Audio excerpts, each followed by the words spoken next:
Donc au niveau des îlots de l'ingérence, donc nous avons des cellules bêta. Et donc ces cellules bêta, dans le cas d'une hyperglycémie, donc ils vont sécréter, ils vont synthétiser de l'insuline qui sera stockée sous forme de vésicule.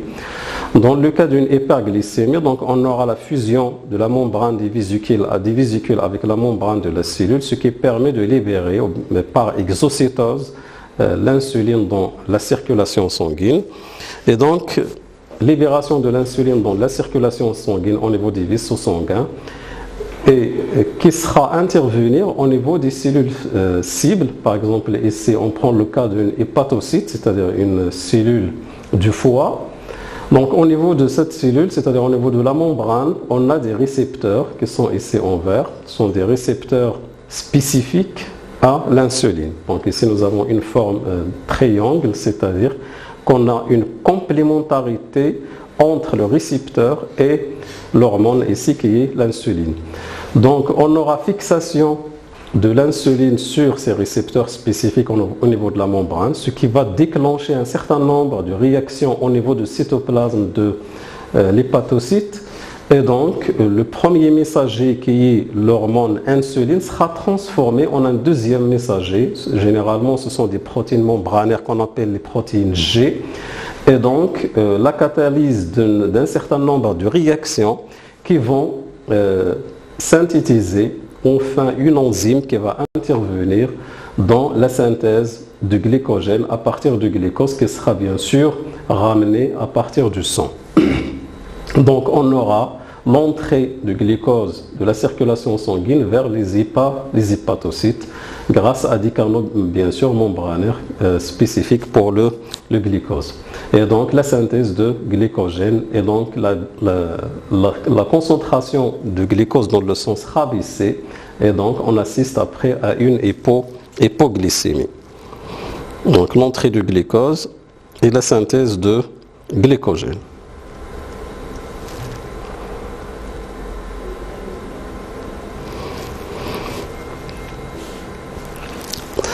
Donc maintenant on passe au mode d'action des hormones sur les cellules cibles comme on a déjà vu. Donc on peut le diviser en 3 étapes. Donc la première étape c'est la réception du message hormonal.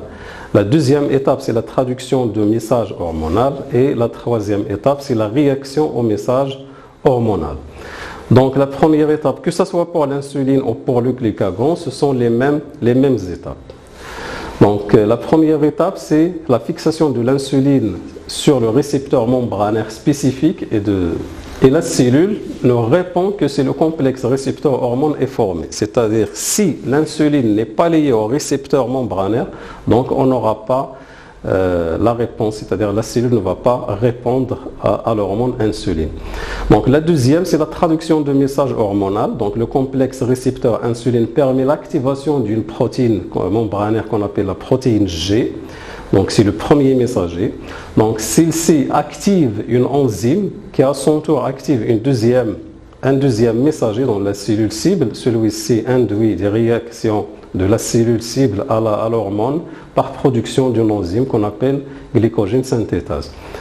Donc après une suite de réactions, donc l'enzyme glycogène synthétase est activée et la cellule cible absorbe le glucose sanguin pour le transformer en glycogène, c'est-à-dire la glycogénogenèse. Donc dans le cas de glycagon, c'est les mêmes étapes, mais les phénomènes ils sont antagonistes. Donc on aura toujours formation de complexes récepteurs membranaires glycagon, donc récepteur glycagon, puis la traduction du message hormonal pour synthétiser enfin une enzyme qui s'appelle la phosphorylase. Et donc la phosphorylase, elle va permettre l'hydrolyse, elle va activer la réaction de la glycogénolyse, c'est-à-dire l'hydrolyse de glycogène en glucose, ce qui va permettre d'augmenter la concentration de glucose dans le sang. Donc pour finir, on va parler un petit peu de dysfonctionnement surtout au niveau qui